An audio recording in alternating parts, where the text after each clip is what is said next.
दोस्तों, सर्बिया के दारुल हुकूमत बेलग्राद के बाहर मई 1914 में एक बोस्नियाई तालिब इल्म गौरविला प्रिंसिप अपनी पिस्तौल लेकर निशाना लगाने आया। प्रिंसिप 19 साल का था। उसके इंस्ट्रक्टर के मुताबिक वो एक अच्छा निशानाबाज नहीं था। बाकी तालिब इल्म उससे ज़्यादा पुरएतमाद थे और जब प्रिंसिप निशाना खता करता तो उस पर हंसते थे और ये मंजर उसे रुला देता था। अस्सलामुअलैकुम दोस्तों, मैं हूं मोहम्मद ज़ीशान और आप देख रहे हैं क्रेडिबालासी यूट्यूब चैनल। दोस्तों, आज से हम इस सीरीज़ में पहली जंग अजीम का अहवाल बताएंगे। जंगल में उसने निशाना लगाना शुरू किया और वो मौजूदा निज़ाम को दहशतगर्दी के ज़रिए उखाड़ना चाहता था। 1914 में उसकी ये ख्वाहिश पूरी हुई। पहली जंग अजीम की शुरुआत जैसी हादसाती थी वैसे ही उसका इख्तिताम भी अजीब था, लेकिन उस दौरान ये तारीख की सबसे तबाहकुन जंग साबित हुई। पहली जंग अजीम में बरतानवी, फ्रांसीसी और अतालवी फौजियों के मरने की तादाद दूसरी जंग से भी ज़्यादा थी। ये पहली आलमी जंग थी जो न सिर्फ फ्रांस और फ्लैंडर्ड के मैदानों में लड़ी गई बल्कि पहाड़ों, सहराओं, समंदर और फिजाओं में लड़ी जाने वाली पहली लड़ाई थी। पहली जंग अजीम ने न सिर्फ दुनिया का नक्शा तब्दील किया बल्कि उसके नतीजे में रूस में इनकलाब भी बर्पा हुआ। अमेरिका एक आलमी ताकत के तौर पर उभरा और उसके नाकाम अमन मुआहदे के नतीजे में दुनिया को दूसरी जंग अजीम देखना पड़ी जो उससे तकरीबन 20 साल बाद शुरू हुई थी, और उसके बाद सर्द जंग भी उसी का खमियाजा था। लेकिन ये उन्हीं सिपाहियों के मरहून मन्नत था जो 1914 में लड़े कि दुनिया को वतन परस्ती और जमहूरियत मिली। आलमी कवानीन वज़ा हुए और कौमों को हुकूक हासिल हुए।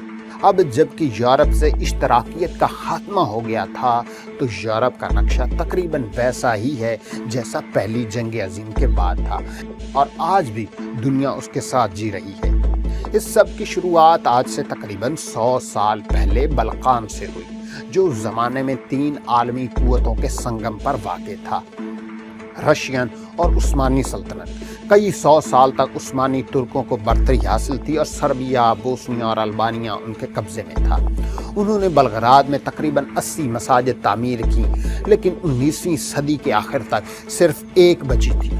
सर्बों ने तुर्कों को मार भगाया था, स्लेव सल्तनत बना ली थी, लेकिन सर्बिया के बॉर्डर पर उनके लिए एक और बड़ा खतरा ऑस्ट्रो हंगेरियन की शक्ल में मौजूद था, जो तुर्कों से ज़्यादा खतरनाक मालूम होता था।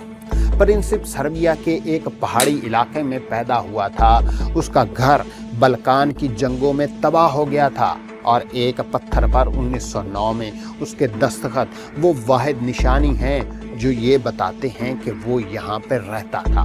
उसी के 1 साल बाद बोस्निया का कंट्रोल ऑस्ट्रो हंगेरियन के पास चला गया, और यही वो दुश्मन था जिसे प्रिंसिप तबाह करना चाहता था।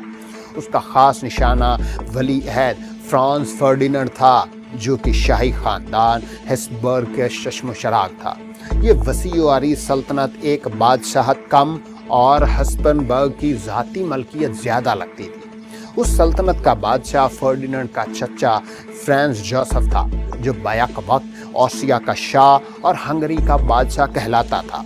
1914 में उसको इक़्तिदार में आए 66 बरस हो गए थे और उसने उस दौर में तब्दीली के तमाम दरवाजे बंद कर दिए थे। हमेशा यूनिफॉर्म में नजर आने वाले इस शाह ने सियासी रिफॉर्म से हमेशा नफरत की थी। उस सल्तनत का यूरोप के तहफ़्फ़ुज़ में बड़ा हाथ था। उसका सदर मकाम वियना शहर एक अजीम बैनुल-अक़वामी शहर था, जिसने फ्रायड, मालर, काफ्का और स्ट्रास जैसी शख्सियात पैदा की।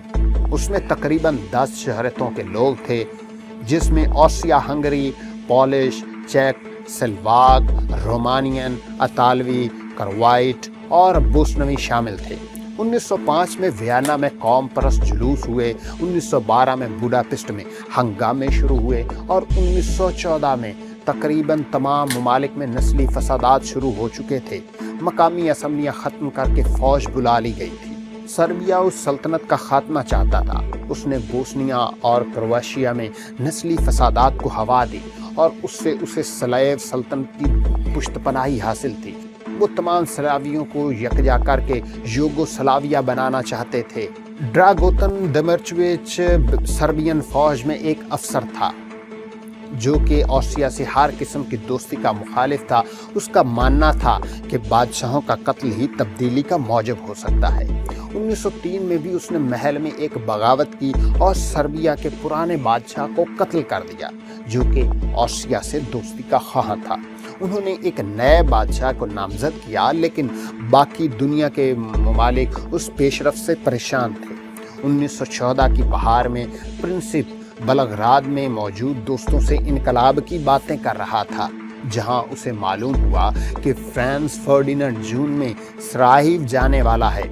ये उनके मंसूबों को अमली जामा पहनाने का वक्त था और उनकी खुशकिस्मती कि उनका ये मंसूबा दमिर्चविच को मालूम हो गया।